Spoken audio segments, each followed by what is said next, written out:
नमस्ते दोस्तों, स्वागत है आपका रहस्य अनंत के एक बेहद खास और रूह कपा देने वाले एपिसोड में। क्या आपने कभी सोचा है कि डर की असली परिभाषा क्या है? क्या वो सिर्फ एक एहसास है जो रोंगटे खड़े कर देता है, या कोई ऐसी कड़वी हकीकत जो सदियों से इंसानों की बस्तियों के किनारे, घने जंगलों और वीरान किलों में छिपी हुई है? आज हम उस साए की बात करेंगे जिसका नाम ही मौत का दूसरा नाम बन चुका है, काउंट ड्रैकुला। ब्रैम स्टोकर की ये कहानी महज एक काल्पनिक उपन्यास नहीं है। ये इंसानी सभ्यता और उस आदिम प्राचीन बुराई के बीच की जंग है जो कभी नहीं मरती, बस वक्त के साथ अपना रूप बदल लेती है। आज हम ड्रैकुला के उस काले सफर को जिएंगे जो ट्रांसिल्वेनिया की बर्फीली नुकीली चोटियों से शुरू होकर लंदन की घनी और धुंधली गलियों तक पहुंचता है। अपनी आंखें बंद कीजिए, दुनिया के शोर को भूल जाइए और महसूस कीजिए उस ठंडी हवा को जो खिड़की के झरोखों से आ रही है, क्योंकि आज रहस्य अनंत में शैतान खुद दस्तक दे रहा है। हमारी कहानी शुरू होती है जॉनथन हार्कर नाम के एक युवा वकील के उस सफर से जो अनजाने में उसे दुनिया के अंत की ओर ले जा रहा था। जॉनथन को लगा था कि यह सिर्फ एक बिजनेस ट्रिप है, लेकिन जैसे जैसे उसकी ट्रेन यूरोप के पूर्व की ओर बढ़ी, कुदरत के नज़ारे डरावने होने लगे। पहाड़ों की चोटियां जैसे आसमान को चीर रही थीं। रास्ते में मिलने वाले स्थानीय लोग जैसे ही कासल ड्रैकुला का नाम सुनते, उनके चेहरे का रंग उड़ जाता। एक बूढ़ी औरत ने तो जॉनथन का हाथ पकड़ लिया और गिड़गिड़ाते हुए उसे एक क्रॉस थमा दी। उसने कांपती आवाज में कहा, बेटे, आज सेंट जॉर्ज की रात है। आज की रात नर्क के दरवाजे खुलते हैं और बुराई का पहरा होता है। अपनी जान बचा लो, वहां मत जाओ। जॉनथन ने इसे अंधविश्वास समझा, लेकिन आधी रात को जब उसे लेने के लिए एक काली बग्घी आई तो उसका कलेजा कांप गया।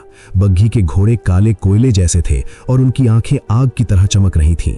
चारों तरफ से हजारों भेड़ियों के चीखने की आवाजें आ रही थीं, जैसे वो अपने मालिक का स्वागत कर रहे हों। बग्घी का ड्राइवर, जिसने अपना चेहरा पूरी तरह ढक रखा था, कोई और नहीं, खुद ड्रैकुला था।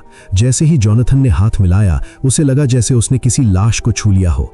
काउंट की उंगलियां बर्फ जैसी ठंडी थीं। किले का दरवाजा एक भारी गूंज के साथ खुला। अंदर मशालों की हल्की रोशनी में काउंट ड्रैकुला खड़ा था। उसका चेहरा सफेद, होंठ खून जैसे लाल और हाथ की हथेलियों पर घने बाल उगे हुए थे जो किसी भी इंसान के शरीर पर नहीं होते। शुरुआती कुछ दिन जॉनथन को लगा कि काउंट सिर्फ एक अकेला सभ्य लेकिन अजीब बूढ़ा है, लेकिन धीरे धीरे राज खुलने लगे। जॉनथन ने गौर किया कि इस विशाल किले में कोई नौकर नहीं था, कोई आईना यानी मिरर नहीं था, और काउंट कभी खाना नहीं खाता था।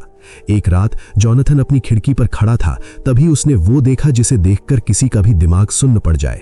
उसने देखा कि काउंट ड्रैकुला अपनी खिड़की से बाहर निकला और अपनी काली चादर फैलाकर एक छिपकली की तरह ऊंची दीवार पर रेंगते हुए नीचे जा रहा था। जॉनथन के पैर कांपने लगे। उसे अब समझ आया कि वो किसी मेहमान की तरह नहीं, बल्कि एक शिकार की तरह यहां कैद है। अगले ही दिन जॉनथन ने एक प्रतिबंधित कमरे में प्रवेश किया। वहां उसे 3 बेहद खूबसूरत लेकिन डरावनी औरतें मिली। उनके दांत नुकीले थे और आंखों में हवस नहीं बल्कि खून की भूख थी। वो ड्रैकुला की दुल्हनें थीं। जैसे ही वो जॉनथन के गले पर वार करने वाली थीं, काउंट वहां किसी तूफान की तरह पहुंचा। उसने गुस्से में उन्हें धक्का दिया और गरजते हुए कहा, ये मेरा है। जब मैं इससे अपना काम पूरा कर लूंगा तब ये तुम्हारा होगा।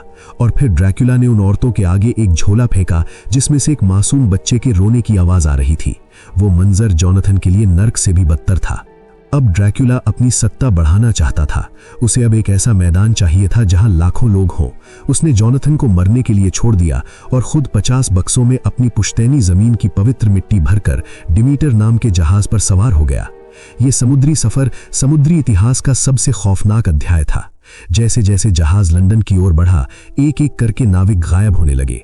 कप्तान ने अपनी डायरी में लिखा कि रात के सन्नाटे में कोई साया डेक पर घूमता है। चालक दल के लोग डरे हुए हैं। वो कह रहे हैं कि जहाज पर कोई ऐसी चीज है जो इंसान नहीं है। अंततः जब डिमीटर जहाज लंदन के तट पर पहुंचा तो वहां एक भी इंसान जिंदा नहीं था। कप्तान की लाश स्टीयरिंग व्हील से रस्सी से बंधी हुई थी, जैसे वो मरते दम तक उस शैतान को रोकने की कोशिश कर रहा था। जैसे ही जहाज किनारे लगा, एक विशाल भयानक कुत्ता अंधेरे में छलांग लगाकर गायब हो गया। ड्रैकुला अब लंदन में था और ये विशाल शहर अब उसका शिकारगाह बनने वाला था। लंदन में ड्रैकुला ने अपनी पहली शिकार चुनी, लूसी वेस्टनार। लूसी हर गुजरती रात के साथ पीली और कमजोर होती जा रही थी। उसे भयानक स्वप्न आते और उसके गले पर 2 छोटे लाल निशान उभर आए थे। उसके मंगेतर आर्थर और दोस्त जॉनथन, जो चमत्कारिक रूप से किले से भाग निकला था, डॉक्टर एब्राहम वैन हेल्सिंग को बुलाया। वैन हेल्सिंग सिर्फ डॉक्टर नहीं बल्कि प्राचीन रहस्यों के ज्ञाता थे। उन्होंने लूसी के कमरे को लहसुन की फूलों से भर दिया और उसे पवित्र पानी से सुरक्षित करने की कोशिश की, लेकिन शैतान बहुत चालाक था। लूसी की मौत हो गई, लेकिन वैन हेल्सिंग जानते थे कि ये अंत नहीं, शुरुआत है। उन्होंने एक रात लूसी की कब्र खोली। वहां जो नजारा था वो रूह कपा देने वाला था। लूसी का शरीर सड़ा नहीं था, बल्कि वो और भी ज्यादा सुंदर और खौफनाक लग रही थी। वो एक वैम्पायर बन चुकी थी। जब लूसी एक छोटे बच्चे का शिकार करके वापस लौटी, तब वैन हेल्सिंग ने आर्थर की मदद से उसके सीने में लकड़ी का कंजर उतारा। लूसी का शरीर राख में बदल गया और उसकी आत्मा को शांति मिली, लेकिन असली दुश्मन काउंट ड्रैक्युला अभी भी आजाद था। अब ड्रैक्युला ने जोनाथन की पत्नी मीना हार्कर को निशाना बनाया। उसने मीना को अपना खून पिलाया ताकि वो उसके वश में आ जाए, लेकिन वैन हेल्सिंग ने इसी श्राप को ढाल बना लिया। अब मीना ड्रैक्युला के दिमाग को महसूस कर सकती थी। वैन हेल्सिंग ने मीना को हिप्नोटाइज किया और उसे पता चला कि ड्रैक्युला डर गया है और वापस ट्रांसिल्वेनिया भाग रहा है। एक आखिरी पीछा शुरू हुआ। बर्फ से ढके पहाड़ों के बीच जोनाथन, वैन हेल्सिंग और उनके साथियों ने ड्रैक्युला के काफिले को घेर लिया। सूरज ढलने वाला था। अगर सूरज डूब गया तो ड्रैक्युला की ताकत अजेय हो जाती और मीना हमेशा के लिए वैम्पायर बन जाती। कांटे की टक्कर हुई। जोनाथन ने अपनी कुकरी नाखून से ड्रैक्युला का गला काटा और उनके साथी क्विंसी ने उसके दिल के पार कंजर उतार दिया। ड्रैक्युला की आंखों में एक पल के लिए डर दिखा और फिर सदियों पुराना वो शैतानी शरीर महज कुछ ही सेकंडों में धूल बनकर हवा में बिखर गया। सूरज की आखिरी किरण ने मीना के माथे के दाग को मिटा दिया। रोशनी ने अंधेरे पर जीत हासिल कर ली थी। तो दोस्तों, ये थी ड्रैक्युला की वो गाथा जिसने सदियों से इंसानियत को डराया है। ये कहानी हमें सिखाती है कि बुराई चाहे कितनी भी पुरानी हो, अटूट साहस और एकता के सामने उसे घुटने टेकने ही पड़ते हैं। आपको रहस्य अनंत का ये विशेष एपिसोड कैसा लगा? क्या आप चाहते हैं कि हम ऐसे ही और भी प्राचीन रहस्यों से पर्दा उठाएं? कमेंट्स में अपनी राय जरूर दें। इस वीडियो को लाइक करें और अपने उन दोस्तों के साथ शेयर करें जिन्हें डरावनी कहानियां पसंद है। जल्द ही मिलेंगे एक नए रहस्य के साथ। तब तक सावधान रहें, सुरक्षित रहें और सुनते रहें रहस्य अनंत।